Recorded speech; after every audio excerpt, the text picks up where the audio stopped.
Salut tout le monde, j'espère que vous allez bien. Bienvenue dans cette nouvelle vidéo où on va parler de biathlon aujourd'hui. Après 3 brillantes étapes à Östersund, Orphelsen et au Grand Bornand en France, le biathlon reprend ses droits cette semaine à Oberhof. Mais avant ça, on va faire un petit point des 3 premières étapes et on va commencer par les hommes. Donc l'idée ça va être de regarder un peu les classements de la Coupe du Monde, le classement général et les classements des spécialités. Et après je vais vous donner mon sentiment sur la suite de la saison et ce qui pourrait se passer d'après moi. Et on va commencer par le classement général qui est cette année encore outrageusement dominé par Johannes Bö. 5 victoires en 7 courses individuelles, 374 points, 60 points d'avance sur le deuxième qui est son frère Tarjei Bø qui s'est encore amélioré au tir.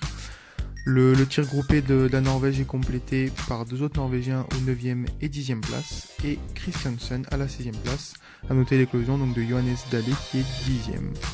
La France est super bien représentée aussi, 3e place pour Quentin Fillon-Maillet qui fait vraiment figure de chef de file pour la France maintenant, suivi de près par Martin Fourcade, 8 victoires cette année quand même, et Simon Dessieux.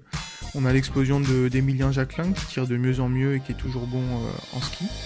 Et enfin, le petit Fabien Claude qui continue de s'affirmer avec une belle 15e place au classement général. On peut noter après l'Allemagne et la Russie qui sont un peu en retrait cette année.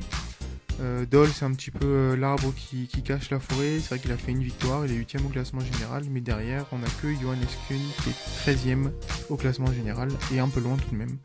Pour la Russie, c'est pire. Il y a Alexander Loginov qui fait beaucoup de places d'honneur et qui se retrouve quand même 6e du classement.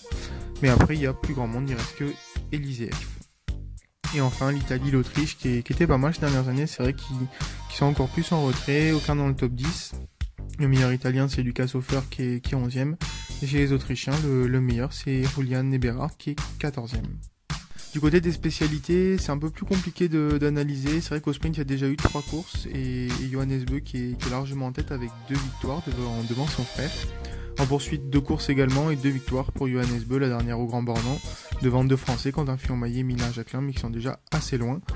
Il reste après la mass start et l'individuel où il n'y a eu qu'une seule course. Alors on se rappelle l'individuel, le quadruplé historique des Français avec la première victoire de l'année de Martin Fourcade qui le place en tête. Et en mass start, on se rappelle aussi de cette course un peu bizarre qu'il y a eu au Grand Bornand qui ressemblait plus à une poursuite qu'une mass start et que Johannes Bö a remporté assez facilement devant Emilien Jacquelin. Si on regarde au niveau des nations maintenant, la Norvège est en tête devant la France et l'Allemagne. C'est aussi le classement en relais homme avec la Norvège qui a remporté les 2 relais. Il faut dire qu'ils ont une équipe assez solide.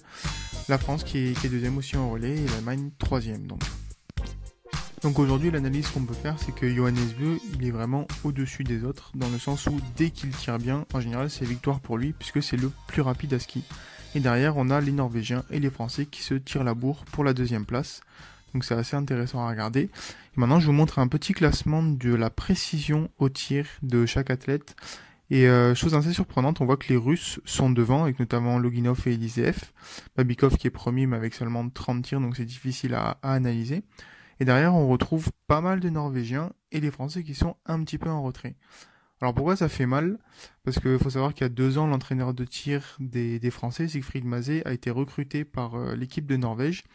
Et quand on voit par exemple un Tarjei Bø qui il y a 2 ans faisait beaucoup d'erreurs au tir et qui aujourd'hui est dans le top 5 ou top 6 des meilleurs tireurs du circuit, ça fait un peu mal quand on voit aussi à côté que les Français tirent un peu moins bien.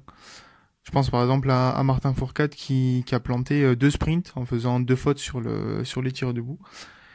Et donc ça lui plante le sprint et ensuite la poursuite. Et on peut aussi noter que Quentin Fillon-Maillet, donc il a sûrement des temps incroyables en ski puisqu'il n'est pas forcément très bon tireur mais qui se retrouve quand même 2e du général. Et donc on peut se poser la question, est-ce que la Coupe du Monde est déjà finie?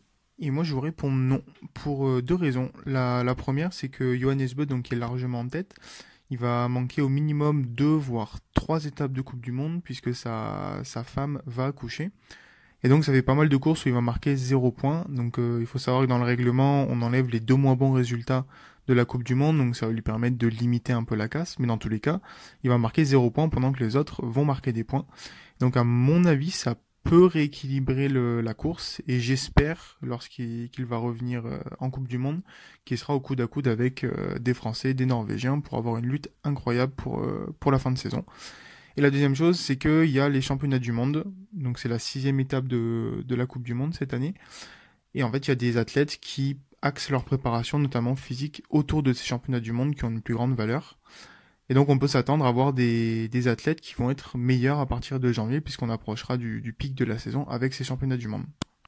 Pour les Français, il y a largement la place de refaire le retard, d'abord sur Tariebeu, puis ensuite sur Johannes. Quentin Fillon-Maillet, Martin Fourcade, il faut qu'ils s'améliorent un peu au tir, notamment Martin Fourcade sur les deux bouts du sprint. S'il arrive à faire moins de fautes, il aura de meilleurs résultats en sprint et il se mettra dans de meilleures conditions sur la poursuite. Et après, j'ai bien envie de voir jusqu'où peut aller le petit Emilien Jacquelin qui est une mitraillette au tir et qui au ski s'en sort de mieux en mieux. Donc voilà, ça fait vraiment des belles choses à suivre pour la fin de saison, quoi. Et donc moi sur ce, je vais vous laisser, je vous prépare une autre vidéo sur l'analyse de la Coupe du Monde féminine qui est vraiment super intéressante aussi. N'hésitez pas à commenter la vidéo, à donner vos avis, vous soyez d'accord ou pas. Et en attendant, mais je vous souhaite une super journée, je vous dis à très vite. Ciao ciao tout le monde.